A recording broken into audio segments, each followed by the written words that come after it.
Yes children, now interest on capital. Interest on capital मतलब कि जो पार्टनर ने कैपिटल इन्वेस्ट करी है उस कैपिटल पर आप क्या दे रहे हो, इंटरेस्ट दे रहे हो. It is an expense for you. It can be treated in two ways. It can be an appropriation of profits. Appropriation means profit का एक part, and it can be a charge against the profit. It can be a charge against the profit. अगर profit का charge है तो हर condition में interest दिया जाता है, चाहे प्रॉफिट हो चाहे लॉस हो. लाइक जो हम डिबेंचर्स पर इंटरेस्ट देते हैं या जो लोन पर इंटरेस्ट देते हैं, it is treated as a charge against the profits, and in case of profits and in case of losses that interest has to be given compulsorily.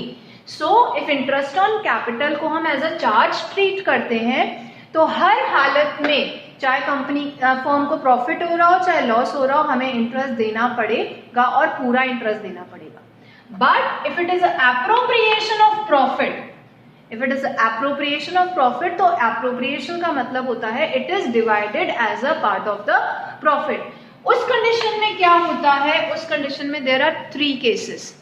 पर the very important thing which is to be kept in mind regarding interest on capital is कि अगर deed में mention है तभी आप interest दोगे, but if it is not mentioned in partnership deed, no interest is allowed on capital. Deed में अगर नहीं दिया हुआ है तो आप पार्टनर की कैपिटल पर पार्टनर को इंटरेस्ट नहीं दोगे. अब प्रॉफिट का चार्ज है तो क्या होगा, 3 केसेस हो सकते हैं. पहला केस लॉस, दूसरा केस सफिशिएंट प्रॉफिट, एंड तीसरा case insufficient profit.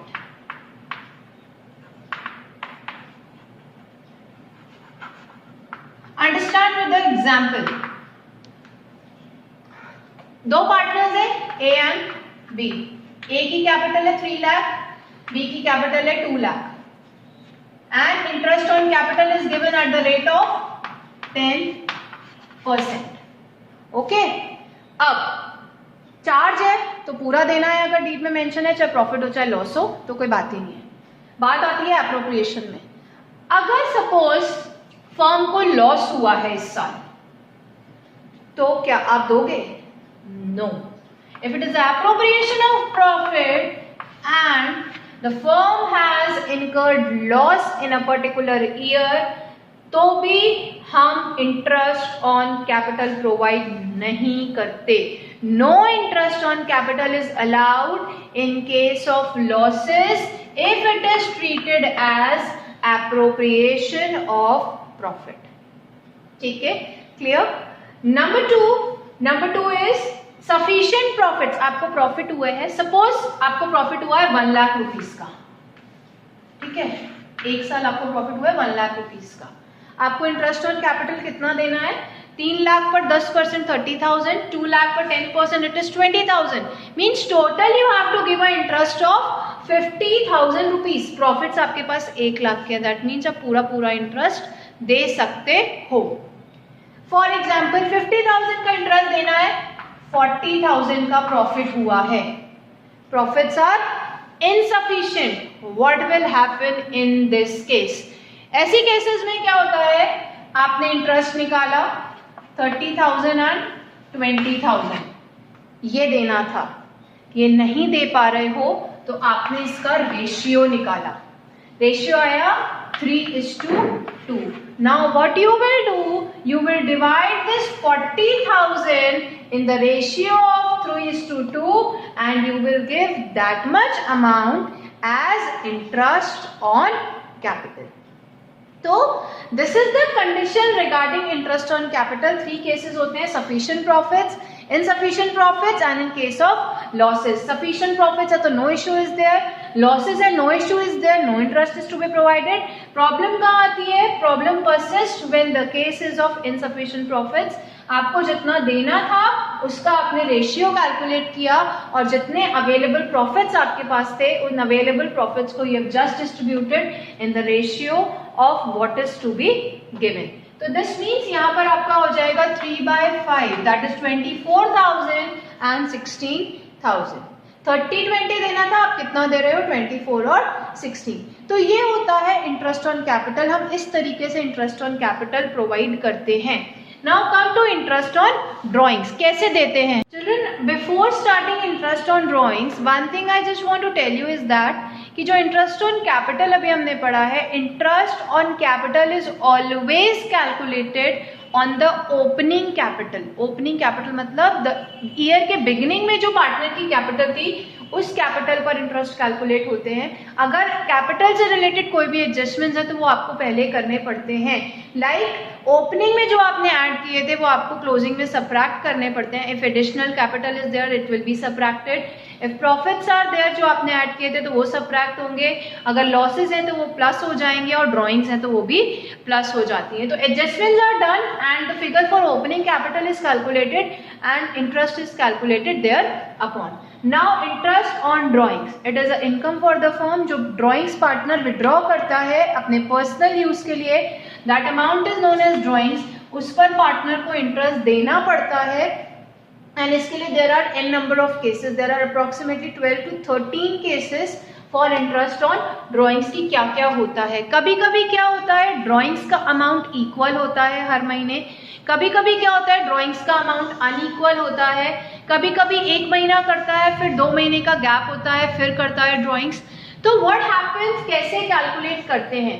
There are 2 methods for calculating interest on drawings. One is simple method and the other one is product method. One is simple and the other one is product. Simple method में क्या होता है जब amount of drawings unequal है। Like this is simple method, आपने ऐसे ऐसे किया, ये 3 amounts थे, uneven था, date is uneven, amount is uneven and the interest on drawings is 10% per annum। तो simple method में आप क्या करते हो, तीनों का अलग अलग कैलकुलेट करके प्लस कर दोगे। 3000 इंटू 10/100 इंटू ड्रॉइंग्स के बाद जितना टाइम लेफ्ट ओवर होता है that divided by 12। That is if first में is there that month is calculated and if the drawings are done at the end of the month then that particular month is not calculated. Like अगर first May को है तो मई, जून, जुलाई, अगस्त, सितंबर, अक्टूबर, नवंबर, दिसंबर, जनवरी, फरवरी, मार्च। सितंबर है तो सितंबर को आप काउंट करोगे क्योंकि 1 सितंबर है, लेकिन अगर 31 जनवरी है तो उसको आप काउंट नहीं करते। प्रोडक्ट मेथड में क्या होता है चिल्ड्रन? प्रोडक्ट मेथड में आप नंबर ऑफ मंथ्स जितने बचते हैं उससे मल्टीप्लाई करके प्रोडक्ट कैलकुलेट करते हो। प्रोडक्ट कैलकुलेट करने के बाद आप प्रोडक्ट को ऐड करते हो एंड उसके बाद सपोज यहाँ पर अगर हम देखें तो मई, जून, जुलाई, अगस्त, सितंबर, अक्टूबर, नवंबर, दिसंबर, जनवरी, फरवरी, मार्च, 11 मंथ्स आर देयर। तो into 11 then September, October, November, December, January, February, March into 7 and 31st है तो into 2। तो 9 into 2 is 18, 4 into 7 is 28 and 11 into 3 is 33।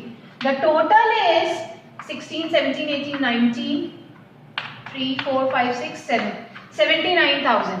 79,000 into 10/100 into 1/12। एक मंथ का इंटरेस्ट आप कैलकुलेट करते हो अगर प्रोडक्ट मेथड से करो। The answer from both the methods will be same. Simple method में आप तीनों का अलग अलग कैलकुलेट करोगे। यहाँ पर आप करोगे इंटू 11/12, यहाँ करोगे 10/100 इंटू 7/12, यहाँ आप करोगे 10/100 इंटू 2/12। जब आप तीनों का अलग अलग कैलकुलेट करोगे तो प्लस करोगे, जो आंसर आएगा सेम वही आंसर इस मेथड से भी आएगा। तो these are the 2 methods of calculating interest on drawings when the amount of drawings is unequal and the date is also not certain। अब कभी कभी क्या होता है अमाउंट ऑफ ड्रॉइंग्स जो होती है वो सेम होती हैं और डेट्स भी क्या होती हैं वो सेम होती हैं कि हर मंथ के बिगिनिंग में कर रहा है, हर मंथ के मिड में कर रहा है या हर मंथ के एंड में कर रहा है। ठीक है, तो इट इज एक टेबल बनाते हैं and let us see that table की हम क्या कैसे करेंगे। Yes children, there are 4 cases when the drawings are done and the amount of drawings is also equal and the date on which the drawings was done is also equal. 4 cases are on monthly basis, each and every month the same amount is withdrawn. On quarterly basis, quarterly is that 3 months. After 3 months the drawings are done. There are 4 quarters in each year. Then 9 months and 6 months. 9 months and 6 months is the concept is कि केवल और केवल for 9 months only drawings is done and in 6 months the drawings are done for only 6 months. फिर the dates are like in the beginning of every month, in the middle of every month and at the end of every month. अब हम इसमें जो tenure calculate करते हैं, the concept is same कि first drawings के बाद आपका कितना टाइम बच रहा है, उसमें आप क्या करते हो, ऐड करते हो the time left after last drawings and it is divided by 2. Like let me first take an example. Suppose 2000 is withdrawn at the beginning of every month. Beginning of every month means 1st January, 1st February, 1st March, 1st April and so on till 1st of December. 12 months are there. 12 months की हमने drawings करी. तो my total drawings are 24,000. Expected rate of interest is 10%, तो 10 upon 100. Now what will I do? Time left after my first drawings and time left after my last drawings. First drawings मैंने कब की थी? January 1 को किया था. तो 1 January को किया था. अभी आपको बताया कि if the drawings are done on the very first date of any month, that particular month is calculated. तो जनवरी है तो जनवरी, फरवरी, मार्च, अप्रैल, मई, जून, जुलाई, अगस्त, सितंबर, अक्टूबर, नवंबर एंड दिसंबर. तो पहली ड्राइंग्स के बाद मेरे पास 12 मंथ्स लेफ्ट हो रहे हैं और मेरी लास्ट ड्राइंग्स कब होगी? 1 दिसंबर को होगी. तो 1 दिसंबर को ड्राइंग्स करने के बाद मेरे पास 1 मंथ लेफ्ट हो रहा है. That means 12 + 1 divided by 2 is equals to 13 divided by 2, that is 6.5. So if it is beginning of every month, I'll multiply it by 6.5 upon 12. So in this way, each and every percent is calculated. The table is like, if it is in the beginning of every month, we multiply it by 6.5 upon 12. If it is in the middle of every month, we do it by 6 by 12. And if it is at the end of every month, we do it by 5.5 by 12. For quarterly, it is 7.5, 6 and 4.5. Beginning of every quarter. 1st January को किया, फिर 3 महीने नहीं किया, फिर 1st अप्रैल को किया, फिर 3 मंथ्स नहीं किया, फिर उसके बाद अप्रैल में जून, 1st जुलाई किया, जुलाई, अगस्त, सितंबर, देन लेफ्ट, देन 1st अक्टूबर, अक्टूबर, नवंबर एंड दिसंबर. तो इस तरीके से हम क्वार्टरली बेसिस पर करते हैं. When it is for 9 months it is 5, 4.5 and 4. 9 months तक टिल सितंबर हम देखेंगे. 1st जनवरी को फर्स्ट ड्राइंग्स करी, 1st सितंबर को लास्ट ड्राइंग्स करी, तो ये 9 मंथ्स का हो गया. Then for 6 months it is 3.5, 3 and 2.5. This is the table. This table you have to learn thoroughly so that you can easily calculate the interest on drawings. The last case, the last condition for interest on drawings is sometimes the rate with the rate of interest a word is written that is per annum. PA is written with the interest. If it is written there in the question, then in that case the interest on drawings is calculated for 6 months only. Means if it is like 2,000 per month and 10% per annum is written, so you will calculate at 24,000 into 10 upon 100 into 6 by 12. And if per annum is not written, it will be simply 24,000 into 10 upon 100. That's it. So this is interest on drawings, the way we calculate interest on drawings and interest on capital. Tomorrow we'll be doing the question regarding this topic. Thank you for the day.